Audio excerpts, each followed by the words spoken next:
Hey, salut les amis. Donc aujourd'hui nouvelle vidéo. J'ai envie de vous parler un petit peu du fond vert. Qu'est-ce que c'est et ce qu'on a de l'utilisation. Allez, c'est parti. Le fond vert. Donc du coup, comme je le disais, qu'est-ce que c'est? Alors en fait, c'est un tissu qui voilà. Là. Bon là, pour l'instant, je l'utilise pas parce qu'autrement vous n'allez pas le voir. Au montage, je vais faire en sorte de rien mettre dessus parce qu'autrement ça le fait pas trop.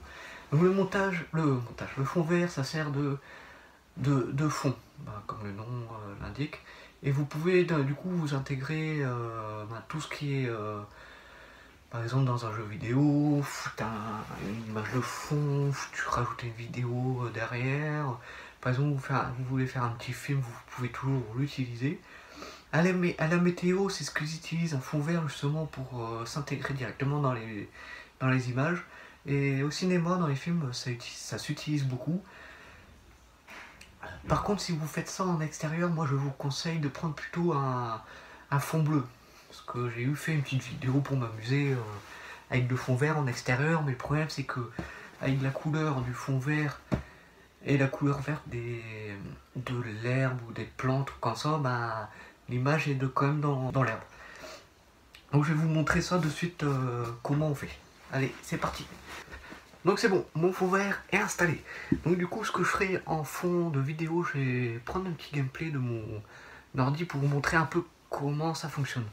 Alors en fait, le fond vert, ouais, donc comme je le disais, c'est pour les films, cinéma, enfin film cinéma, la météo aussi qu'ils utilisent à la télé. Et c'est bien pratique parce que ça peut être, par exemple, la cape d'invisibilité d'Harry Potter, on peut le faire directement avec un fond vert, en fait, une sorte de tissu, mais pas tout à fait le même, parce qu'il faut quelque chose quand même de un peu plus souple, parce que ça, il est quand même assez rigide. Oui, utiliser mon fond vert comme invisibilité, histoire de vous montrer un peu comment ça fonctionne. Donc du coup, normalement, soit c'est un gameplay, soit une photo que je mets derrière, et normalement, je dois disparaître aussi dans le machin, si c'est bien fait. Alors normalement vous ne devez plus me voir, mais pourtant je suis toujours devant la caméra. Donc c'est pour ça le fond vert c'est bien pratique avec ça, parce que on peut toujours apparaître ou disparaître comme je viens de le faire. Donc du coup, hop, c'est reparti. Et du coup c'est pour ça c'est bien pratique si vous voulez faire quelques trucs. Vous pouvez, moi j'utilise Adobe Premiere Pro et puis After Effects j'utilise pas encore parce que je connais pas trop le programme. Donc voilà, donc c'est plus ou moins surtout pour vous montrer ce que c'est le fond vert. Alors, j'allais oublier, je vais vous donner quelques conseils. Donc si vous utilisez un fond vert, vaut mieux éviter d'utiliser des vêtements, enfin avoir des vêtements verts sur soi, parce que le programme risque de le considérer comme le fond vert qui est juste derrière moi là. Donc du coup c'est pour ça.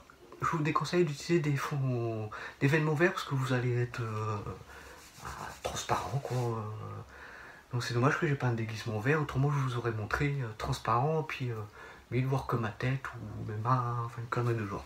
Donc ça je vous déconseille fortement d'utiliser des vêtements verts si vous utilisez un fond vert. Pour le bleu c'est exactement pareil, si vous utilisez des vêtements bleus, il risque de comprendre, enfin le programme risque de prendre vos vêtements bleus aussi, puis vous aurez le fond au niveau de vos vêtements quoi. Donc c'est pour ça, fond bleu en extérieur pour éviter que les plans s'intègrent à l'image que vous rajoutez ou à la vidéo, etc. Bon, enfin bref.